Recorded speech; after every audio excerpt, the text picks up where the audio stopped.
पिछले दिनों मेवात के अंदर एक साजिश के तहत दंगे कराने का प्रयास किया गया। सब हमने विधानसभा में ये कहा था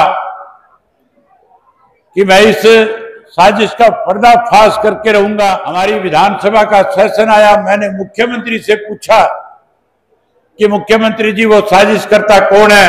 आज 2 महीने बीत चुके, कौन व्यक्ति है जिसने इस साजिश को अंजाम देने का काम। मुख्यमंत्री के पास कोई जवाब नहीं। का ये साजिश किसी और की नहीं, ये साजिश भारतीय जनता पार्टी और आरएसएस के लोगों की है।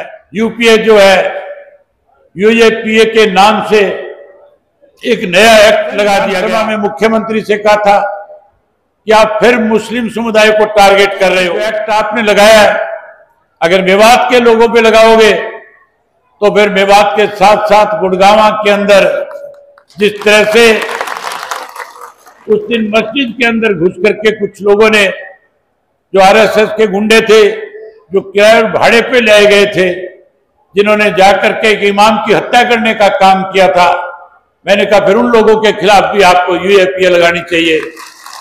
लेकिन मेरी बात का जवाब नहीं दिया। कोर्ट में इस यूएपीए को चैलेंज करने का काम करेंगे। हमें उम्मीद है कि हमें हाई कोर्ट से न्याय मिलेगा। सरकार बनने के बाद धर्म और मजहब के नाम की राजनीति करके हमारे भाईचारे को खत्म करने का प्रयास किया गया। पिछले दिनों मेवात के अंदर एक साजिश के तहत दंगे कराने का प्रयास किया गया। लोगों के सामने कठिनाई खड़ी करी। बड़ी हैरानी की बात है, मुख्यमंत्री ने सब अपने विधानसभा में ये कहा था कि मैं इस साजिश का पर्दाफाश करके रहूंगा। जिस किसी व्यक्ति ने इस साजिश को अंजाम दिया है उसे कड़ी सजा देने का काम करूंगा। हमारी विधानसभा का सेशन आया, मैंने मुख्यमंत्री से पूछा कि मुख्यमंत्री जी वो साजिश करता कौन है। आपने हरियाणा प्रदेश के लोगों से वायदा किया था कि जो भी कोई साजिश करता होगा हम उसे बेनकाब करने का काम करेंगे। आज 2 महीने बीत चुके, कौन व्यक्ति है जिसने इस साजिश को अंजाम देने का काम किया। मुख्यमंत्री के पास कोई जवाब नहीं था। मैंने कहा यह साजिश किसी और की नहीं, ये साजिश भारतीय जनता पार्टी और आरएसएस के लोगों की है। आप लोगों ने साजिश के तहत माहौल बिगाड़ने की कोशिश करी थी, लेकिन मेवात के लोगों ने, आप जहां साजिश के तहत इस मेवात के भाईचारे को खत्म करना चाहते थे, लोगों ने उस भाईचारे को और ज्यादा मजबूत करने का काम किया। आज उसी का सबूत है कि आप हजारों की संख्या में इकट्ठे होकर के इस बात में फिर से मोहर लगा रहे हो कि साजिश के तहत आपकी भाईचारे को कोई खत्म नहीं कर सकता। बधाई देता हूं मेवात के लोगों को, चाहे वो किसी भी धर्म से जुड़े हुए हैं, सब ने इस साजिश को खत्म करने के लिए, नाकाम करने के लिए, भाईचारे को मजबूत करने का काम किया। अब एक नया काम सरकार ने किया है। अब नए सिरे से कैसे और ज्यादा मेवात के लोगों को परेशान किया जाए, उसके लिए साथियों यूपीए जो है, यूएपीए के नाम से एक नया एक्ट लगा दिया गया। उस एक्ट के तहत अगर किसी को गिरफ्तार कर लिया जाता है तो फिर उसको जमानत मिलने में दिक्कत और कठिनाई आती है। मैंने कल ही विधानसभा में, परसों ही विधानसभा में मुख्यमंत्री से कहा था कि आप फिर मुस्लिम समुदाय को टारगेट कर रहे हो। आप कहीं ना कहीं हरियाणा प्रदेश में हिंदू और मुसलमान के नाम पे इस प्रदेश को बांटना चाहते हो। आप मुख्यमंत्री नहीं, आप केवल और केवल धर्म की राजनीति करने वाले लोग हो।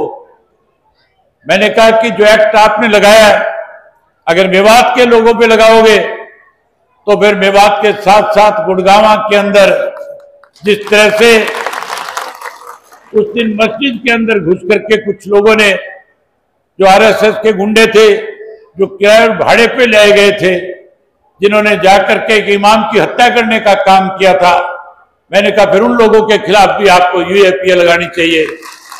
लेकिन मेरी बात का जवाब नहीं दिया।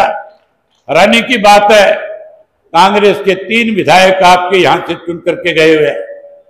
मैंने जब तक इस बात का जिक्र नहीं किया था, मेरे से बोलने वाले जो भी कांग्रेस के लोग थे किसी ने इस इशू को उठाने का काम नहीं किया। जब मुझे बोलने का मौका मिला, मैंने जब इस इशू को उठाया तो कांग्रेस के लोगों को मजबूर होकर के आपकी बात को उठाना विधानसभा में पड़ा। आप चिंता ना करें, चाहे ये कितना भी सख्त से सख्त कानून बना ले, चाहे कितनी भी बड़ी से बड़ी परेशानी आपके सामने खड़ी करे, इंडियन नेशनल लोकदल पार्टी का एक एक कार्यकर्ता आपके साथ हमेशा हमेशा के लिए खड़ा है। मैं ये कानून बनाने के बाद विधानसभा से जब वापस अपने पार्टी के दफ्तर में पहुंचा, मैंने अपने लीगल सेल के साथियों को पार्टी के दफ्तर में बुलाया और मैंने कहा कि कैसे इस कानून के तहत लोगों को परेशान ना किया जाए।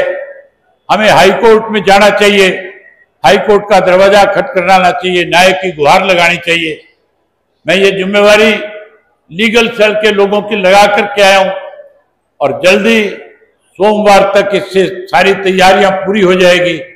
हम मंगलवार और बुधवार के दिन में हाई कोर्ट में इस यूएपीए को चैलेंज करने का काम करेंगे। हमें उम्मीद है कि हमें हाई कोर्ट से न्याय मिलेगा। सरकार की जो नीयत जो है, सरकार की जो इस किस्म की सोच जो है उसको खत्म करने का काम करेंगे।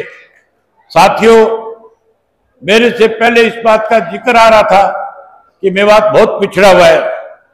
मैं आपसे एक ही बात कहना चाहूंगा, अगर आपने मेवात की 500 सीटें इंडियन नेशनल लोकदल पार्टी को जीत के देने का काम किया, आने वाले समय में इंडियन नेशनल लोकदल पार्टी की अगर आपने सरकार बनाई, तो सरकार बनने के बाद जहां पहले चौधरी ओम प्रकाश चौटाला ने सरकार आपके द्वार कार्यक्रम के तहत अनेक सुविधाएं आपको देने का काम किया था, हम जो 24 तारीख को आपके साथ वायदा करके निकले थे, जहां उन सब वायदों को पूरा करेंगे। वही मेवात के लिए अलग से चौधरी ओम प्रकाश चौटाला ने जिस बोर्ड का गठन किया था, मेवात का एक बोर्ड बनाया था, हम उस बोर्ड को फिर से सक्रिय करने का काम करेंगे।